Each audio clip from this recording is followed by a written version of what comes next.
qui se trouve confronté à de la prose expérimentale ou intergenre cherche désespérément le fil narratif ou les fils narratifs qui sont bien entendu là. Mais pour bien lire, il faut aussi prendre en ligne de compte comment les mots, les rapports entre les phrases se situent différemment. Une question courante qu'on me pose: pourquoi de la prose quand on pourrait tout simplement écrire de la poésie?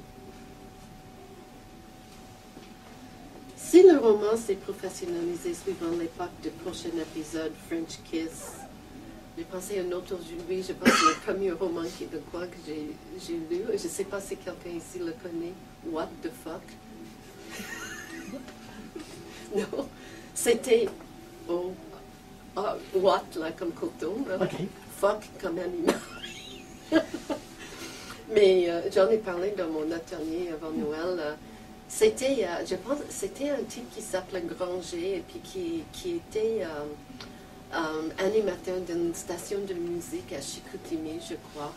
Et ses romans étaient des listes de chansons, donc du grand rock francophone, parce qu'il y avait Charles Bois, etc., mais aussi anglais comme Dylan, les Stones, avec un commentaire.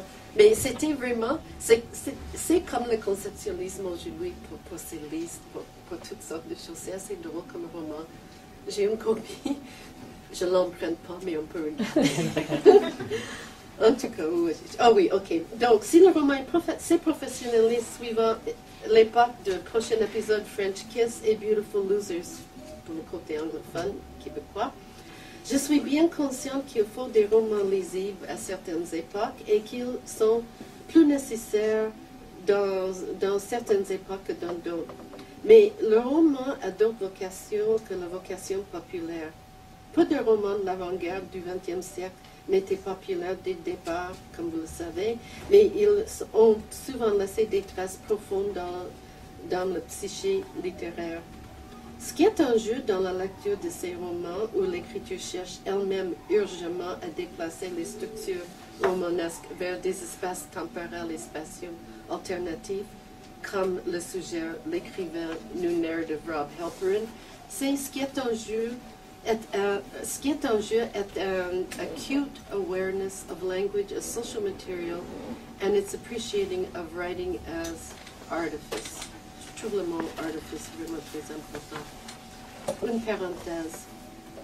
Bien que nous ne nous connaissions pas, l'atelier New Narrative de Bob Gluck de la lointaine San Francisco et le groupe La Terre un dimanche à Montréal ont débuté à la même époque, l'un concerné par l'identité homosexuelle, l'autre par l'écriture au féminin.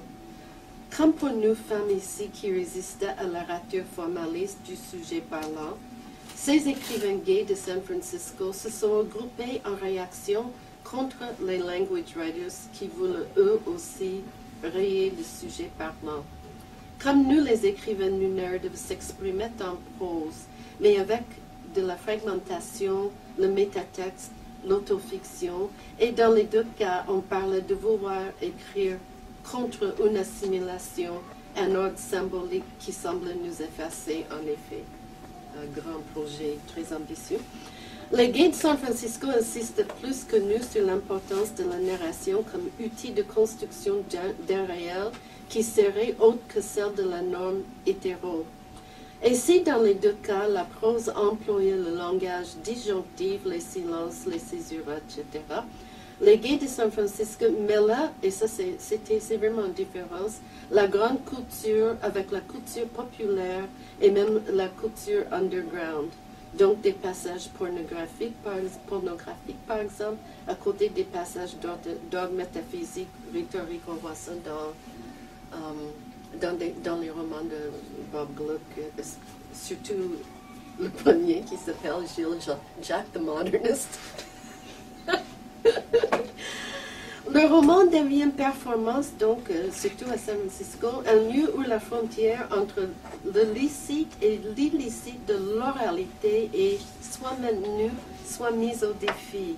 La lecture, à l'origine un acte privé, devient un acte social, Nous luttons contre la signification, du moins c'est ce qu'on voulait faire, et ce n'était pas loin de ce qu'on voulait faire ici avec l'écriture au féminin. Ok, maintenant, excusez-moi, maintenant un peu de fiction. C'est samedi matin. Un gars d'Hydro-Québec a appuyé son échelle contre les meubles et ça fait un tapotement énervant. Les décorations d'Halloween commencent à apparaître. L'adorable petit Félix qui habite au rez-de-chaussée a planté des citrouilles en plastique qui s'allument dans le sol et il m'en explique le mécanisme longuement. Félix a 9 ans. Il a une fascination quasi poétique pour comment les choses sont assemblées. Il est intéressé par la composition. Les structures de pensée qui deviennent fixes avec le temps ne sont pas encore indélébiles chez lui. Alors tout est encore possible. Les petites lueurs dans ces citrouilles reflètent un temps à venir. À peine avons-nous terminé de ratisser les feuilles que le gazon en est à nouveau tout recouvert.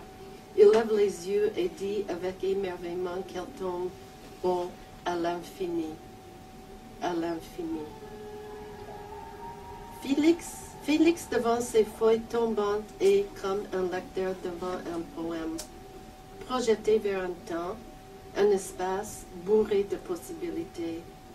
En prose, on écrit des phrases, chaque phrase s'élance vers le point, s'élance vers une clôture.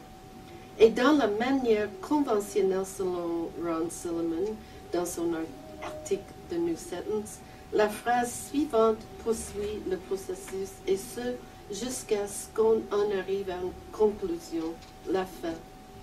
Au moins de mettre le rapport entre les phrases.